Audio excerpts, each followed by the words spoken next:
But on the opposite side of that conversation is really tuning into the thing that is best for us right now and just moving down the path. If we're on the right path, it's sort of hard to make a mistake. There's learnings along the way, but when you're on the right path, you're on the right path versus being way over here and making mistakes, and none of them even matter because you're just simply not going in the right direction.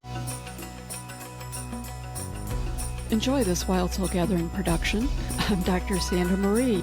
Pour yourself a really tall glass of spiritual curiosity and join me for the Happy Hour for the Spiritually Curious podcast. In the spirit of happy hour, cheers to some new insights, peace, revitalization, and perhaps an aha moment that may change your life.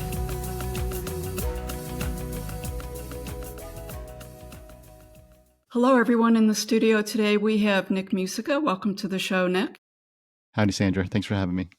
Excited to have you here.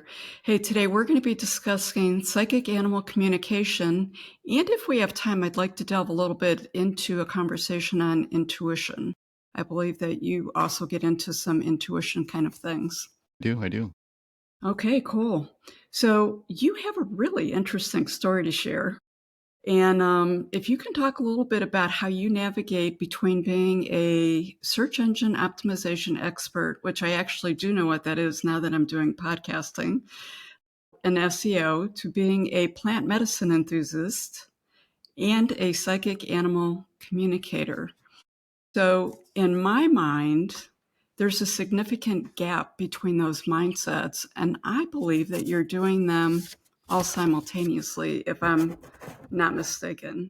That is, all true, for sure.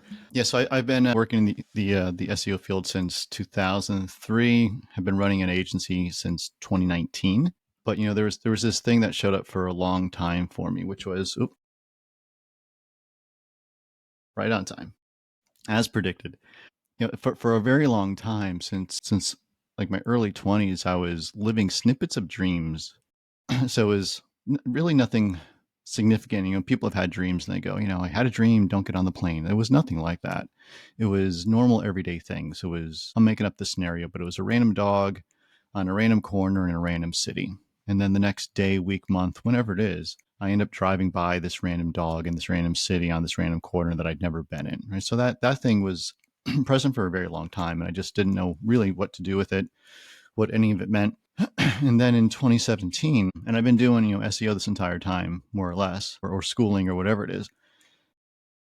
I decided to figure out, well, what is this thing? And I wanted it to be nice and tidy and wrapped up in a little box, right? Just give me the answer. And it wasn't lucid dreams, and it wasn't deja vu. And I went to a spiritual teacher, and his feedback was, I think something's tapping you on the shoulder. And I thought, man, that is not the nice, neat little answer that I wanted. And that started opening the door for something else, something way bigger. And around the same time, I started a relationship with San Pedro, which is a psychedelic cactus. So that opened things up as well. And with this spiritual teacher, I started to work on meditation once a week. And I was inconsistent for a long time. And until the animals really showed up. I mean, I was like once a week, but then I would miss a week or two or the month or whatever. But then I would be, it's like almost like binging on it and then coming back. It. Right. Yeah. Right. Yeah. It's a discipline, like anything. Sure. But then about a little more than a year ago, my wife and I went to this psychic fair here in Carlsbad, California. And we did a loop around, didn't see anyone we were interested in sitting down with. And then we went back the opposite way. In direct line of sight, there was a young lady whose name is Adelita. And I said, hey, Jewel, what do you think? You want to sit down with her? And my wife said, that sounds great. Why don't you go first? So I went first. For 15 minutes, I went in the first 30 to 60 seconds, whatever it was pretty darn fast. And she starts by drawing this heart. And she says, this is either a formal romantic relationship or it's an animal. And I'm sort of catching up. Like, I'm sitting down with a medium. I've never been with a medium before. And it really wasn't in my belief system. Like, it just wasn't a thing for me. And then the first thing she says is, you did too much. And I feel what she's saying more than just hearing it. And immediately I know that it's Henry. Henry was my cat, who was 22 when he passed. And the last 2 years of his life, he was back and forth to the vet, taking, doing the test, the blood work, essentially treating the symptoms of old age for an animal, which is, in hindsight, it's really treating the symptoms of letting go for the human. And so the summary of "you did too much" was spot on. And as I'm really starting to comprehend that I'm having a conversation with my past cat through this woman, she continued, because that's what she does. And she said, they're now showing me Dr. Doolittle. They're showing me that you can talk to animals and it's going to be easy for you. And I thought, man, I never heard anything more truthful in my life. And I really had no reason to think that. No reason to think it at all. Other than those dreams, like nothing out of the norm, I would say, showed up for a very long time. But when she said that, I thought, that's totally spot on. Yeah. And so I went home and I did my normal meditation. I was pretty decent at it at this point. And I tuned into my cat Chucky, who just showed up. And almost immediately I get this bright white light, the type that you would read about that's associated with like spirit guides or angels or some high level being. And I thought, no, there's no way that's my cat. He poops in a box. Sometimes he poops on the floor next to the box or someplace else, but it's not him. My cat is not a higher level being, little furry thing running around. And so I called her up and I said, it's not working. And it's certainly not easy like you said it was going to be. And her response is, you're expecting things to show up in very specific ways, and that is not how this works. Just be the channel for the information, let it come through. What you get is what you get. All right.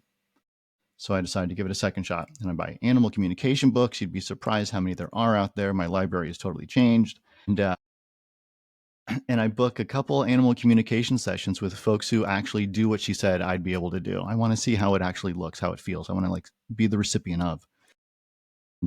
And one day, right before this session is about to begin, I get up from my dining room table to come to this computer for a Zoom session just like this. And when I stand up, I get this very quick visual of Return of the Jedi. And it's the end scene where Obi-Wan is standing next to Yoda, and they're the ghosts of the two characters. And I'm like, man, this is Chucky. Like, it's clear as day. I know it's him, and he's sending me this message of the student-teacher relationship. And I'm realizing in real time that I'm not the teacher. I'm the student in this relationship, which makes that bright light more contextual. Like now I know. I'm starting to figure out who he is. And I sit down with this animal communicator, and she validates, we're here for Chucky, and well, that's who we're going to talk about today. And the first question out of her mouth is, do you know who he is to you? And I said, yeah, he just showed me. And we spent the time talking about what that was. Wow. So, would you say, like, as a kid growing up, it was sort of there, like it just had always been there? And like your spiritual teacher told you the tapping just kept getting more intense and intense? You know, I don't know. I read a lot about folks and their stories, and it's fun for me to read because I'm sort of living through it, and or have lived to a certain degree and now in it. But there was never this thing that kept showing up. I don't think so. Not so much. I mean, maybe there was some instances of I knew what animals wanted, but I feel like everyone did. Like didn't but you had to really pay attention. You had to hold them in certain regard to pay attention. You had to appreciate them with certain regard.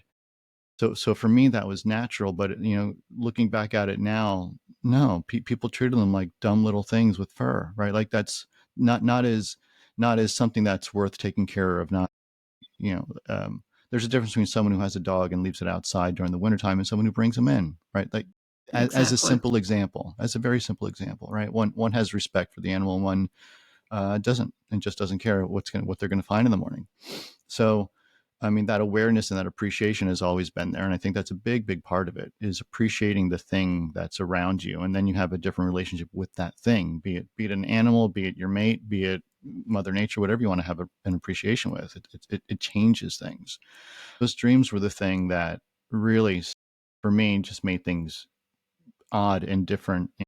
At the time, didn't really have anyone to talk to about it. Like, who would you talk to about it? It just doesn't sound normal, right? So a little bit, but I wouldn't say I always knew. There was always this thing. I don't think about it that way. Okay, and it makes sense to me that you were looking for that clean answer in the box because that's your SEO mind, right? That's how you operate with It that, and you're yeah, it has to successful make with that. sense. It's got to make Exactly. sense, right? Yeah, you know, and it sort of doesn't make sense. I mean, I could tell someone how I do what I do, and at the end of it, it's almost like magic because it what I'm saying and the experience that I have, like it feels like there's a gap in there, but you know, it happens. It happens like Okay. electricity. Like we can explain it, but like, do you really know how it works? A lot of us just you go, yeah, of course. You flip on the light line. That is far from the truth. Right. There's a whole lot more that goes on with that. So now that you are have a library of animal communicators and books, do you find that it's pretty individual? Do you find that there's some commonality between the stories? I think the commonality that I've seen is the appreciation for the animals. That's what I see. Okay. People look at them differently. They look at them as if they're beings having their own experience on the planet, like we are. Like we all signed up for something, and they signed up for to be in these little bodies, and we're here to learn and support from each other. There's a mutual respect versus an Okay. extraction from. And I've talked with some other people. I've had some other people on the show, and they also refer to the animal, the pet, being the teacher. That they come here to teach us something. Do you find that that is a thread that's always, or just it depends on the animal and what they've got on their mind and what their message is? Yeah, I mean, for folks who show up to my doorstep, so to speak, the ones that I work with, that's always the conversation is what's the lesson you're here to teach the individual, and there's a few themes to that. It's typically the now is very important. Like, well, where did the animal come from? Like, typically they don't want to talk about it. It's not relevant. It's more relevant like right now. So for example, I talk to, and I always ask the question, if the human wants to know the answer, I ask the question, and then the animal gets to decide how, if they want to answer the question, right? Hmm. um, and so I've asked the question multiple times and I've gotten this answer typically. One answer that an animal gave me was when I asked, what was their home like before, and the response was, but this home. Yeah, but the person wants to know about the last home. No, but this home. Okay, so we're going to focus on this home. Got it. Okay. And there was only one time where it was relevant for the human to know the animal's prior experience. And it was because she was wondering, how come the dog behaves like this when I do that? And Okay. she was taking it as like, I'm doing something wrong. And the reality was, well, there was trauma tied with that animal. And so when you had a certain behavior, the animals wasn't reacting to you. It was the trauma that you were observing. And so it was important for her to know that there was trauma tied to it, so we can work through that and change her behavior so she got a different result. Wow, that's fascinating. So really, you're just a medium, but you work with animals and not Yeah, I'm the translator. Yeah, that's the the deal. translator. Yeah, So just like the yeah, lady who worked with you that you originally saw at the psychic fair, really no difference, same. Yeah, except yeah, the medium's different. So that's right. I'm just going to ask because I'm curious, and I'm sure you're going to go, "Oh my God, I can't." I get this question all the time. So you have cats, dogs. I have cats, dogs, goats, chickens, all on the farm here, and they do all have their own personality. Even what appears to be the simplest of them, sometimes when you watch them, not so simple. Their consciousness, does it feel different, or is it just no different than different iterations of humans? Does it feel different? I would say the the big difference is there's such a straight shooting with the animals. Like it's a very clear conversation. There's no playing games necessarily. Sometimes when you talk to the personality, so there's three aspects of the animal, and you can argue, well, it's the same thing with the human. There's the higher self, there's the body, and then there's the personality. So the higher self is pretty darn straight shooting. The personality could be funny and just have a little bit more spice added to it. So for example, I was talking to Chihuahua once, and she was being extremely expressive, and I thought, how Chihuahuas, because I've talked to more than one, are just always expressive. And what I heard back was, but I'm pretty. Oh, okay, okay. So Now I know I'm talking to the personality, right? Okay. And then there's aspects of the body, like if it, there'll come a time when I'm conversing with the animal, and I'll say, is there anything you want to show me in the body, yours or mine? Like just bring it to my attention. And so I'll get something body wise, or I won't, depending on the conversation. Okay. And I assume it's no different than, again, with the medium where you can uh, reach out to people, to the animal that is either currently embodied or ones that are disembodied. Yeah, that's right. Yeah, and the first time I don't ask people if the animal's past or present. It just didn't really Okay. occur to me that that should be something I should ask. And I was talking to a gentleman, and it was about his cat, and I told him what I was seeing, and he said, "Well, that was a long time ago." And I was like, "Well, when was that?" "Well, that was 30 years ago." And I was like, "30 years ago? Oh, wow. Well, how wait, how old is your cat?" Like it wasn't computing for a little bit. He's like, "No, the cat's been gone for 20 years." I was like, "Okay, so that's happening now. Okay, now I'm with you. Got it. Thanks." Okay. Interesting. Is there like a common question you get? And have you had some, like a really unusual kind of request from a client that you would like to share so that people know that all is, Yeah. it's all safe, right? There is no inbounds or out of bounds, I would guess. No, there's not that I've come across so far. I mean, and here's how folks typically show up. It's either they're curious and they want to have the conversation, like what will my pet teach me, right? Okay. That can certainly show up, and does. And more likely, it's someone who shows up because my dog is biting someone, my dog is doing their business on the floor, my dog is put the other dog in the hospital because they bit them and now they have stitches, and now what do I do with these things? So it's very 3D type of problems that show up typically. Okay. And here's the surprise thing that happens more often than not is, so for example, a woman showed up, and I always ask people, give me three questions, and she had one: why is my dog biting people? Okay, well, I'll ask. And this was a Chihuahua as well, and a lot of Chihuahuas. And I asked the dog. I found the dog, and I said, so what's going on? What's with the biting? And the response I got was, you need to ask her about her job. Okay, all right. Why am I asking her about her job? Because that's what has to change. Okay, got it. So we get on the line. She says, did you find out about the biting? Can you make him stop? And I said, your dog wants to talk about your job.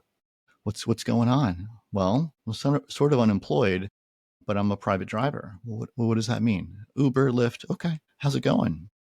Well, I shouldn't be doing it. Why not?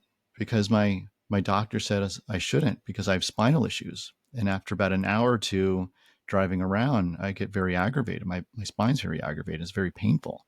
So I shouldn't be doing that. Well, here's what your dog said about your job. It's what has to change. Let's now talk about that. Right. And she was not happy about her job. And when it comes back to why is my dog biting people, animals are typically one of the tools they use is mirroring or modeling behavior.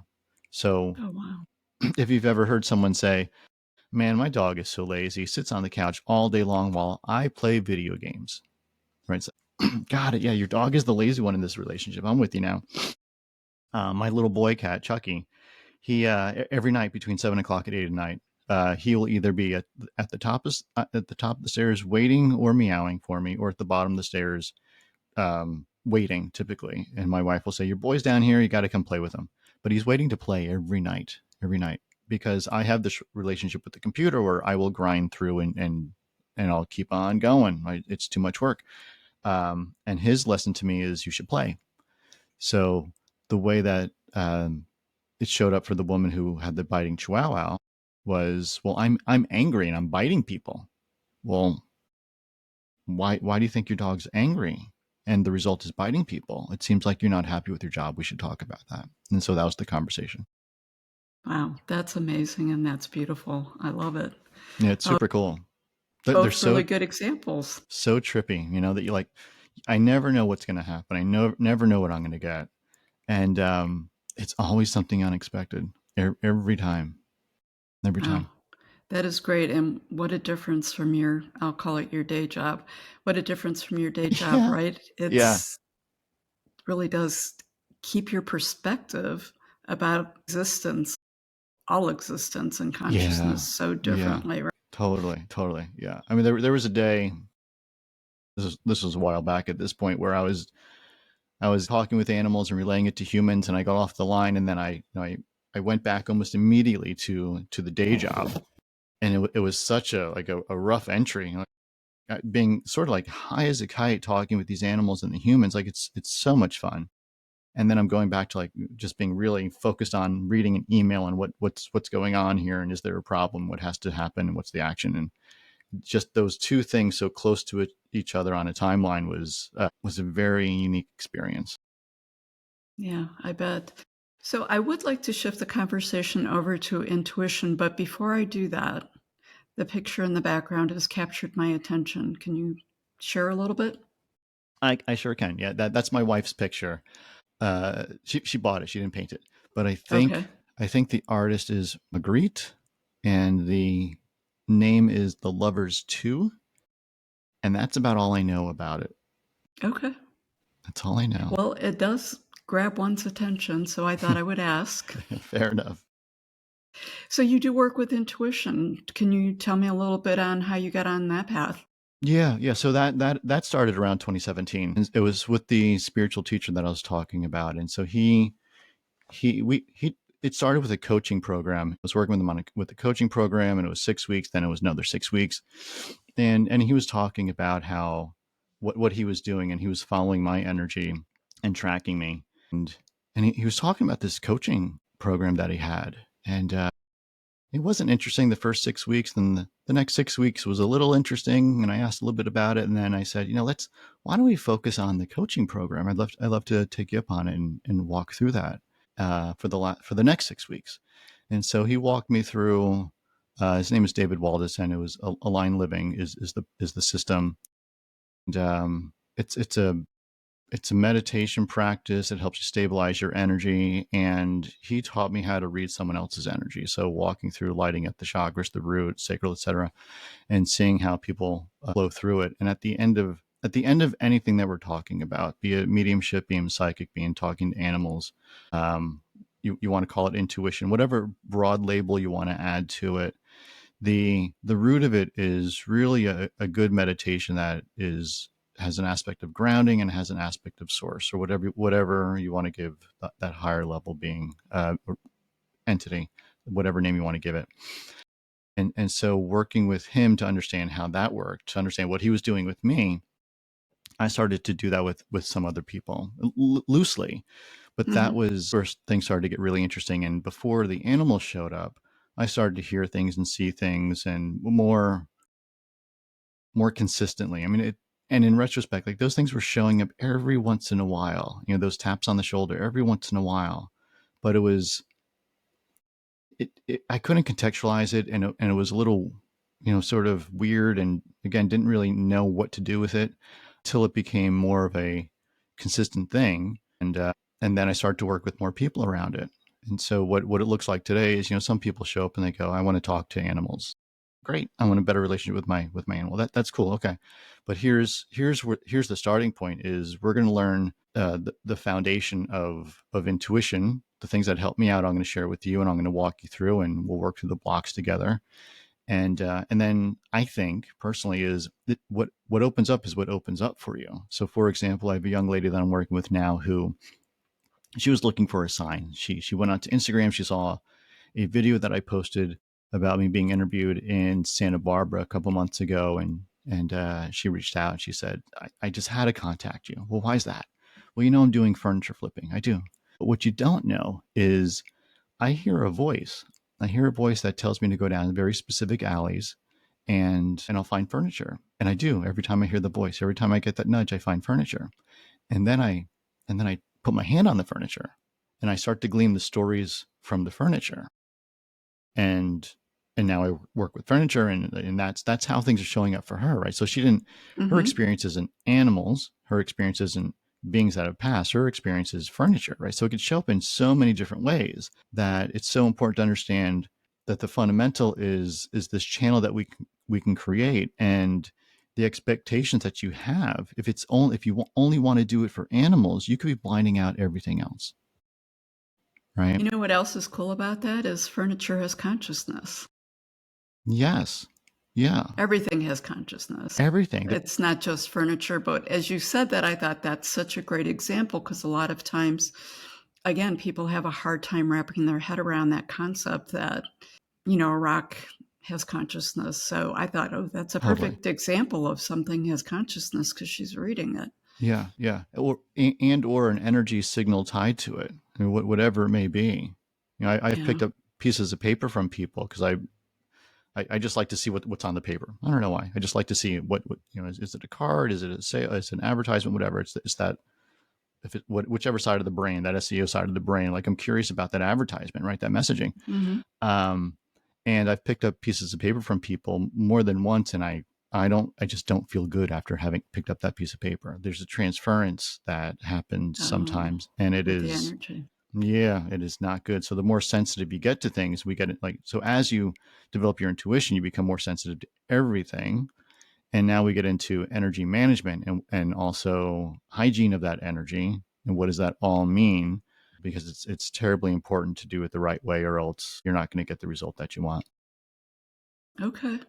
A couple cascading questions off of that. The first one I'm going to ask you, and I read this. This is something that you have. It says commit to your intuition and Mm. use your intuition to commit. Hmm. Can you expand on that a little bit? Yeah, yeah. So I work with people on the three C's, and one is the commitment part.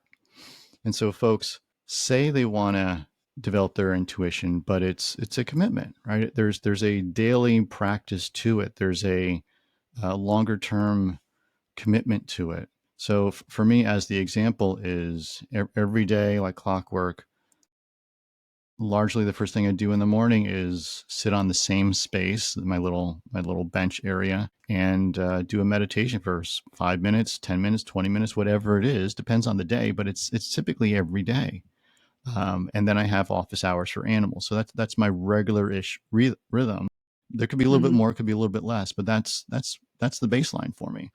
And so committing to the space, committing to the time, committing to the relationship that you're building. It's a relationship. It's a relationship with your intuition. It's a relationship with the guides on the other side. You want them to show up. Well, they're expecting you to show up too.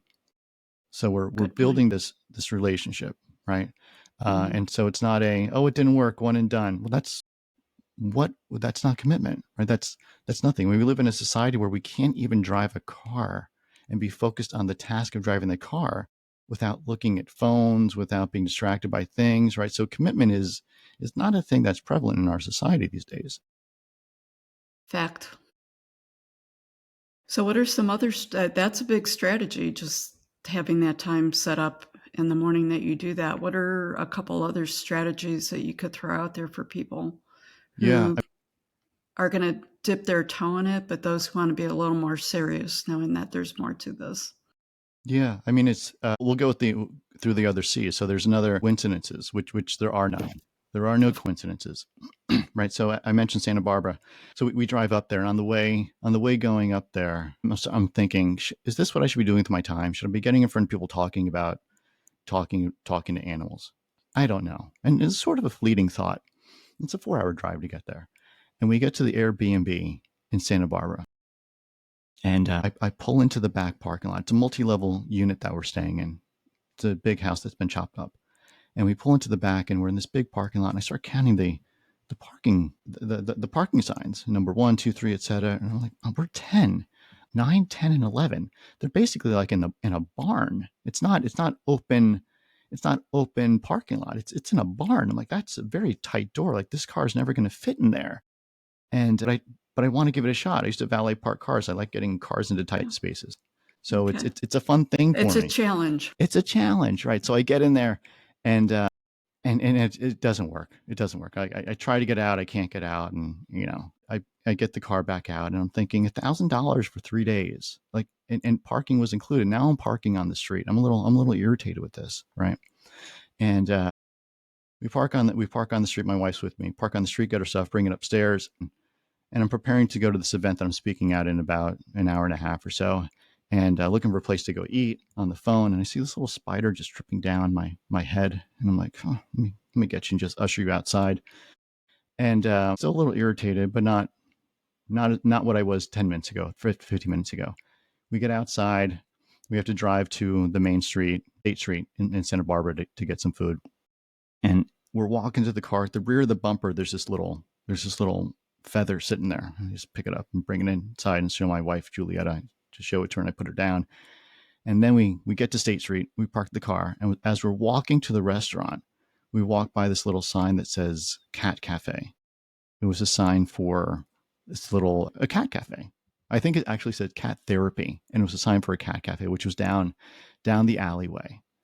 Wow. And I was like, huh. So within an hour of being in Santa Barbara, I parked in a barn unsuccessfully, but still pulled a little spider off me, found a little feather at the rear of my bumper.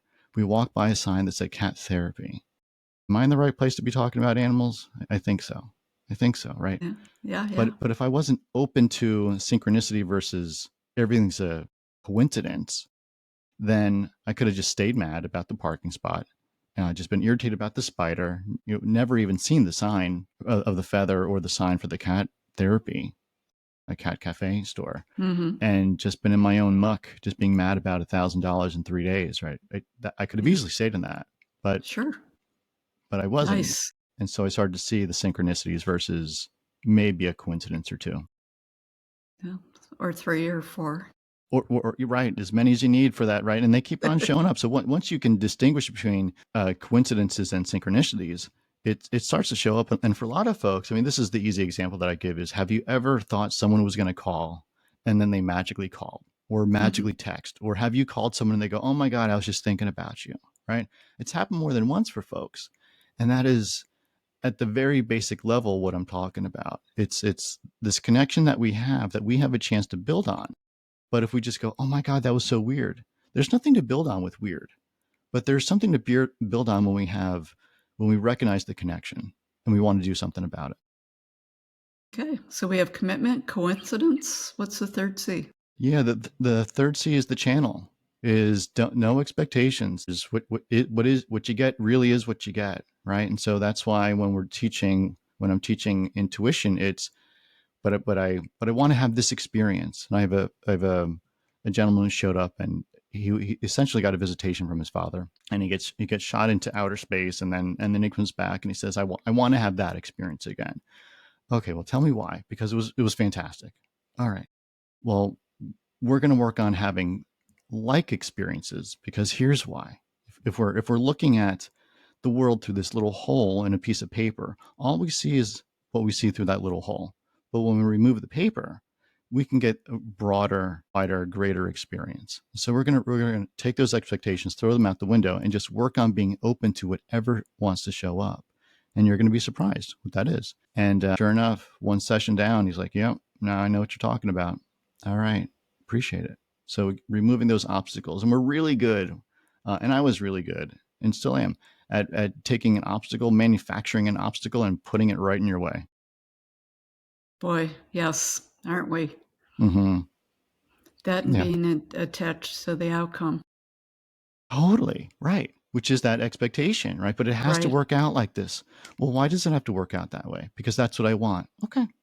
Well, you can grind and you can sacrifice to get that thing you want, and it just may not be worth it versus the best result for the situation for yourself at this point in time. That's these are like just great real examples. I love them. So, a couple of techniques or strategies that you would throw out there for folks? Yeah, I would say I would go back to the commitment piece. It all starts with the commitment. Start at the beginning. Absolutely, 100%. Find a meditation that works, something with grounding, something with opening up the crown, and some of them are better than others because there's a stabilization aspect to it that a lot of them I find do not have.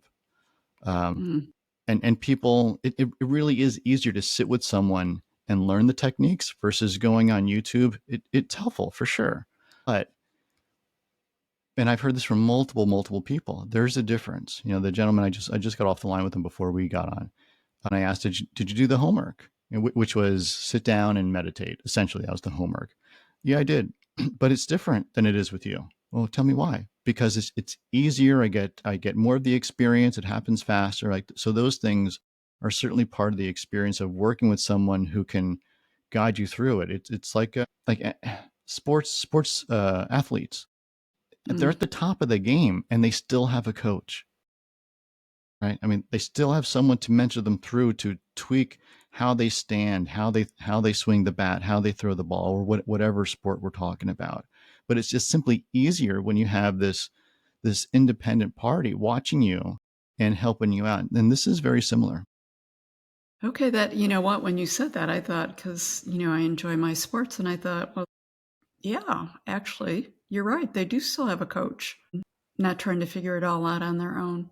So how would you use your intuition and these techniques to leverage decision making?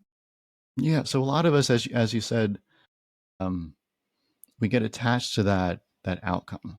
We really want that thing, and sometimes we get hung up on it, and we get blind to that wish, that desire, that want for whatever reason. And part of the process of tuning in and disconnecting from those expectations is finding that next right action for whatever the best purpose is, best outcome is for us, which may not be the thing that we quote unquote really, really want. It may, Well, it may not serve us. yeah, I mean, I found that out personally when I let go of things is really what I wanted wasn't in my best interest, or there was a lot better out there, and I didn't trust. But, these are things that even with my imagination, I wouldn't have thought of, but that was brought to me because I let go of it. And Yeah. I think it's hard to let go and realize that there's a whole lot out there that knows a whole lot more than we do. Completely. Yeah. I mean, the full time work with SEO through the years and working in corporate has been training for, it shows the opposite side of that coin, which is, when you get your annual review and then and tell me about your goals for the year, they're completely 100% arbitrary. Yeah. We're going to double the thing. How? Why? Right? Why do we possibly think we can do that? Well, because you doubled it last year or you came close. Like, it just doesn't make any sense. They're completely arbitrary. How about we just do the best we can, right? And that's a little too loose. We need to put some parameters around it. But on the opposite side of that conversation is really tuning into the thing that is best for us right now, and just moving down the path. If we're on the right path, it's sort of hard to make a mistake. There's learnings along the way, but when you're on the right path, you're on the right path versus being way over here and making mistakes, and none of them even matter because you're just simply not going in the right direction. So have you done any group work on the corporate level, or you just keep that separate? Not at this point. Not at this point. Yeah, that's on the list of things to do, but I haven't quite got there yet. I It's coming, and we're gonna get there. You see little, glimmers of different corporations or smaller businesses entertaining the thought. I don't always feel like I don't always feel like they're truly committed, your big C word, to it, but, just acknowledging, entertaining, and bringing people in the door, I'll take as a win, and then see where that goes. Yeah. Yeah, agreed. I mean, I think there's a whole lot of empty at the end of a lot of corporate goals. Like we did a thing, and now what? Well, what was the purpose? What was the meaning other than we set out to do it? So what's next for you? Yeah, I want to talk to as many animals as possible. That's my goal, and talk to the humans about their animals. And for folks, if that's not in alignment, if they don't have an animal they want to talk to, and it's more interesting to develop their own intuition, that is the second thing that I want to do is work with those folks. Okay. So how would that look like for someone who's listening to the show? How would that look like for them, and how would they get a hold of you to do that? Yeah, yeah. So they can go to the website nickmusica.com, nickmusica.com. You can follow me on Instagram, which is a new and exciting thing. I'm working on it. But the handle is my cat schooled me for obvious reasons. And there's options on the website to get a reading for your animal or to sign up for a one time develop your intuition. And the animal readings are typically one and done. Sometimes there's follow-ups, but there's action items that come out of it, right? It's like anything else. And so as we move down the path, something else may show up for sure. But for a lot of folks, it's okay, I got what I needed, and now I'm moving through. The intuition's a little different. The intuition is establishing a baseline and understanding what is good for this individual, and then working with them on their goals for that. And so that's typically 4 to 6 weeks working with those folks. And for some folks who are in business, I run an assessment. It's called the Harrison assessment. So it's 175 characteristics that you will stack rank, and at the end of it, it's a 40-ish page report that gives you your preferences, most preferred to least preferred, and you really get to see it's amazing. It's such a great tool. You get to see your personal operating system in black and white, blue, a lot of blue, but it's your behavioral traits where you prefer to do this action versus this action. And then what does that look like under stress? So you can see what you're producing under stress versus not. So one easy example is there's paradoxes, this and that. And so two characteristics to pull from a behavior. So a lot of folks may be overly diplomatic and they don't clearly communicate what they want because they're sort of dancing around what they want. And there's other folks who are overly frank, which comes off very harsh. And it's like, oh my God, I don't even care what they want. It was just communicated in such a way that I can't even take that message in. If you have a 7, 1 out of 10 is the scale. If you have a 7 for diplomacy and 7 for frankness, you can pull from each one depending on how you need to communicate your message as a simple example. Oh, that's pretty cool. I love it, and I can see where that would facilitate a big difference.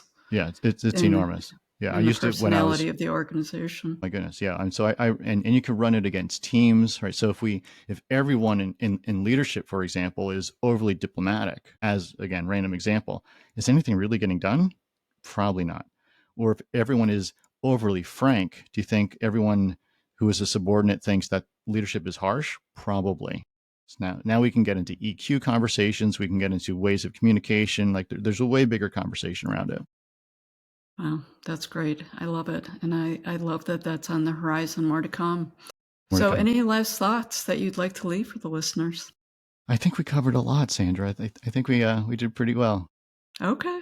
So, Nick, I thank you for being here. This has been an amazing conversation. Certainly, this one's going to leave me with a lot to ponder. I also want to thank Chucky, who is there in the background, but energetically there. And I also listened to the message that Chucky gave you that I think is important for a lot of people, that we need to take some time out and play. So he schooled you and he continues to school you with that, doesn't he? True. Yeah. I tend to get corrections from him. He's very helpful. I love it. I'm gonna. I pay attention to my animals too. I do.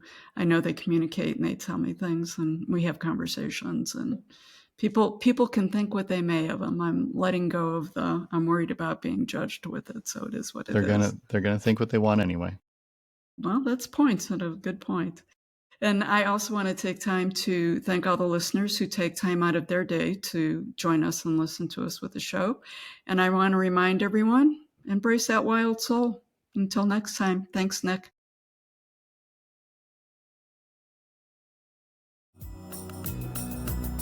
Thank you for joining us for this episode of Wild Soul Gatherings Happy Hour for the Spiritually Curious. To learn more about our guests, please go to our website, wildsoulsgathering.com. We're very eager to hear from our listeners what you thought of the episode, topics you might like us to cover in the future, your thoughts on spirituality, questions you may have.